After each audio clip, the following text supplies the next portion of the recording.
My name is Wilkins, and I've been impacted by gun violence. I was shot and paralyzed after a picnic, and they had a Mac 11. Was shot like, I want to say, over 80 times.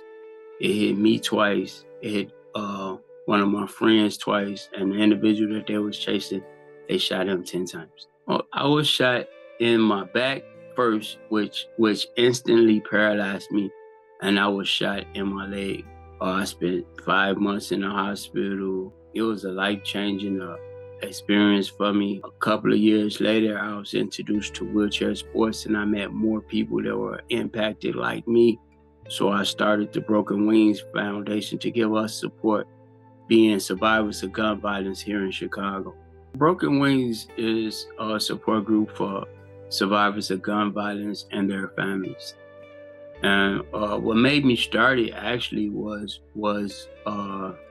because of the way survivors of gun violence from street violence was being segregated against inside the adaptive sports world. Survivors of gun violence didn't have the support that the Paralyzed Veteran Association or Wounded Warrior had. So I felt discriminated against. It started bridging the gap where people start accepting other people for who they are. I think we broke in a barrier of us against them inside the disabled world, which made it easier for us to start talking in the able-bodied world. We have 24-hour numbers for new survivors to call when they're going through struggles. And then we partner with different organizations. They're being supportive of us and we're being supportive of them. Communities United is leader-led. It's a leader-led organization that works from the leader scope to support anybody who's trying to do anything to better themselves, like housing, or the youth in schools with the RSOs.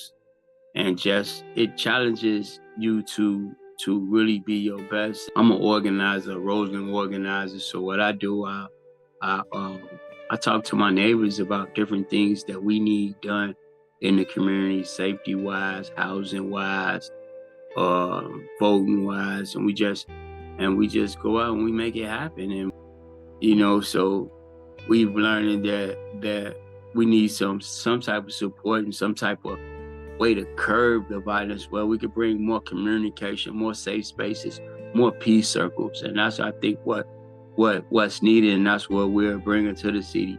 We're starting to grow in various different communities and making friendships. That way, when we see each other on the streets, we can talk more, and it's working. I can honestly say it's working. We use a slogan here. We put the neighbor back in the hood, and that's what's happening. We have people that live on some blocks that never met each other, that now they're talking with each other, and we throw block club parties, and we just go back to being neighbors and friends and knowing about each other. Community United really pushes love on every aspect with respect. They're like a big brother, sister, friend, family that is consistent and trustworthy. With one aim, I believe that it was just a gelling. It just gelled in. How? I don't know, but I think it was done through love. I think love plays a big part in different organizations and in people. And sometimes when the right people meet the right people, it just works. My experience with Advocacy Day with One Aim was great. Being out there with the mothers who didn't let this situation eat them up, but they became fighters, and they stand made me feel good. It was therapy for me. It was very therapeutic. The love was there. The message I like to share with the individual that experienced gun violence is, don't let it get you. Don't let it beat you up. Don't let it stop you. You survived for a reason. It can feel discouraging. I know I've been through that. But it's gonna work out for you because you're still here. My name is Wilkins, and I am in the fight to end gun violence.